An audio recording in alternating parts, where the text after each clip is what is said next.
Pues la plataforma nace por el sentimiento que tenemos de que vuelva el lince ibérico a una zona donde ha vivido durante muchos siglos.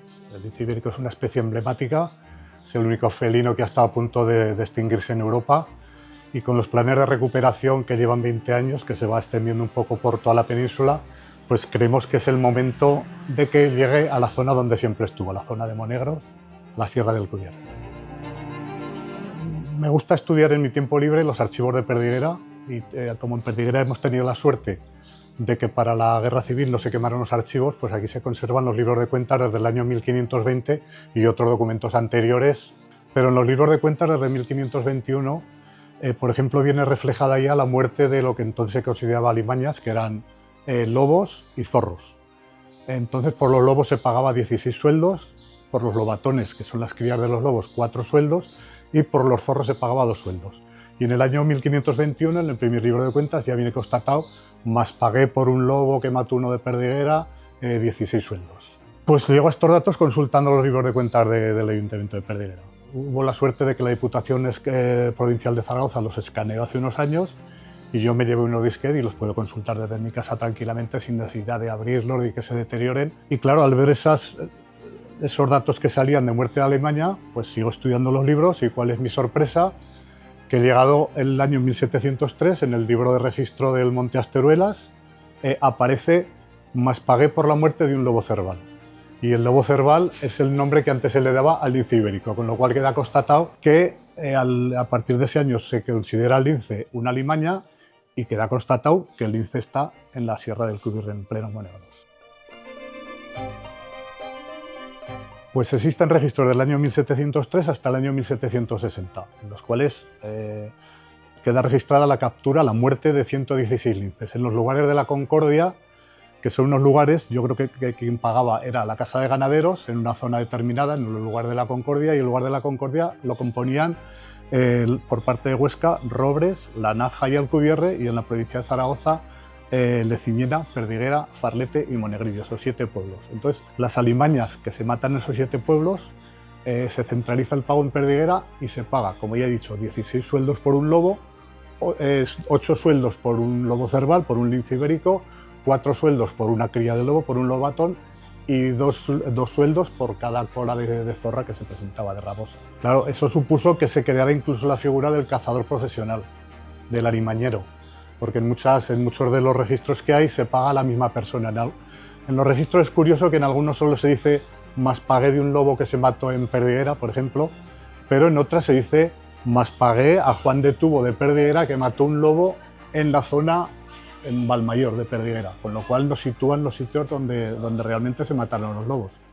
Y con esos registros sabemos de los 116 linces que se mataron, los lobos cervales, en esta zona de Alcubierre, en la zona de Monegros, pues el sitio donde más se mataron fue Perdiguera, con 45 linces, seguido de Monegrillo con 25, y así bajando hasta Robres, que se mataron 4 linces.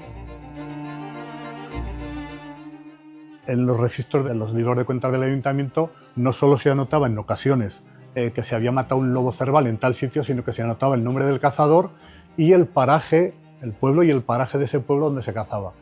De los 116 linces, en 35 ocasiones se nombra el paraje, lo cual, trasladado a un mapa, nos da una visión de dónde se cazaron todos los linces en la Sierra de Alcubierre, una visión exacta, gracias a esos datos que da en la partida de Valmayor, en la partida de Montes Altos, en el Monte de las Mulas. Nos podemos hacer una visión de dónde se mataron todos esos linces.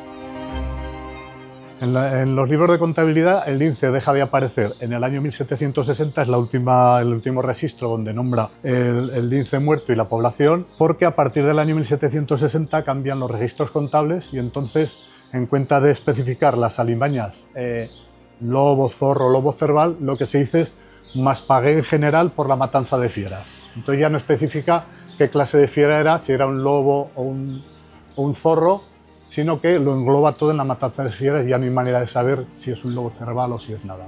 Solo sabemos el monto del dinero que se paga por todas esas fieras. Pues el último avistamiento del lince en los Monegros se habla de que fue pasado la mitad del siglo XX. Pues en los años 70-80 en Castejón dicen que se vio un ejemplar. Hombre, pues me gustaría porque el lince es un animal emblemático y porque sería una especie de justicia ecológica que el lince volviera al sitio donde ha vivido muchos siglos, ¿no? Ahora que está el programa de recuperación, pues sería maravilloso volver a ver aquí el lince que vieron nuestros bisabuelos, nuestros tatarabuelos y todas las viejas generaciones, ¿no?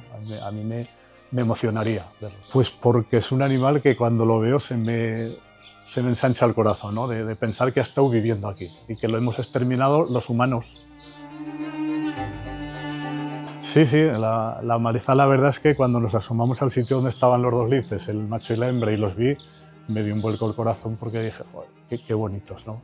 A ver qué día los vemos por aquí, por la sierra. Y ya no solo verlos, es que también harían una labor ecológica, porque ahora que tenemos la plaga de conejos que tenemos, la presencia del lince no va a acabar con ellos, pero sí que frenaría esta expansión, ¿no? Porque solo con el miedo que les da, las conejas crían mucho menos conejos porque les produce un estrés. Entonces sería una herramienta muy buena, ¿no? Para acabar además naturalmente con esa plaga de conejos y que hubiera un equilibrio como tiene que haber en la naturaleza. Yo empezaría por los riesgos según las noticias que nos dan de los sitios donde se ha recuperado el lince. No hay ningún riesgo ni para ganadería, ni para agricultura, ni para los vecinos en general, y sin embargo sí que hay muchas ventajas ecológicas como las que hemos estado hablando, de control de plaga de conejos, y luego tendría unas ventajas económicas, si las llamamos así, porque podría relanzar el turismo, casas de turismo rural, y luego el placer que sería saber que en tu pueblo vuelve a haber lince ibérico, que en tu comarca, que en tu zona vuelve a haber lince ibérico. Eso es un empujón muy importante para una comarca. Ejemplo de éxitos, pues prácticamente en todas las zonas donde se ha instaurado el lince, en Andalucía, por supuesto, en Castilla-La Mancha, en las zonas de Portugal donde se ha instalado, pues ha subido todo, la presencia de visitantes, el gasto que hacen en casas rurales, en los comercios de la zona, en restaurantes, o sea, es un bien para toda la zona y el perjuicio prácticamente nulo. Se habla de que han pagado unas indemnizaciones casi ridículas por muerte de unas gallinas y de un cordero en todos los años que se lleva. Entonces, eso no es un riesgo para nada. Pero económicamente, pues sería muy bueno para relanzar unos pueblos que están bajando de población. Y no digo que vaya a ser una solución para bajar la población, pero sí que puede ser una ayuda, ¿eh? Y eso es muy importante. Pues yo creo que ante todo falta información. La gente en muchos casos está desinformada. Por ahí cosas de que se hablan, pero no escucho realmente pues, a los agentes que han venido de otras comunidades, que nos han explicado la sociedad de cazadores, gente de casas de turismo rural, agricultores de la zona, que nos han venido a hablar de los beneficios que ha tenido y de los nulos perjuicios. Entonces, una cosa que da beneficio y no da ningún perjuicio, ¿qué problema nos puede causar? Ninguno, al revés. Beneficios económicos y satisfacción de tener un lince en tu zona, en tu tierra. Y para que llegue eso hace falta, como he dicho antes, información. Por ejemplo, saqué 2 artículos sobre el lince en la revista Montenegros, que es muy leída en nuestra comarca, y la gente se quedó sorprendida de los datos que salen de los linces y te pregunta, oye, ¿y esto del lince qué tal? ¿Va a venir? ¿No va a venir? A mí me gustaría que viniera. Entonces, cuando les explicas que no hay ningún problema, dicen, pero entonces, ¿por qué hay esta pequeña oposición en algunos sectores a que venga el lince? Y luego les explicas, venga aquí el proyecto de instalación del lince, ¿no? El lince va a llegar igual. ¿Cuál va a ser la diferencia? Que si viene aquí el lince con un proyecto para traerlo, vendrá acompañado de unos recursos económicos que nos vamos a beneficiar todo. Arreglo de caminos, balsetes para que beba no solo el lince, sino toda la fauna, casas rurales, todo lo que viene. Entonces, el lince, si viene por sí mismo, que vendrá sin esos acompañamientos económicos. Entonces, más vale que entremos en este programa de que se suelte el lince con un proyecto financiado por la Unión Europea y que nos beneficia a todos, absolutamente.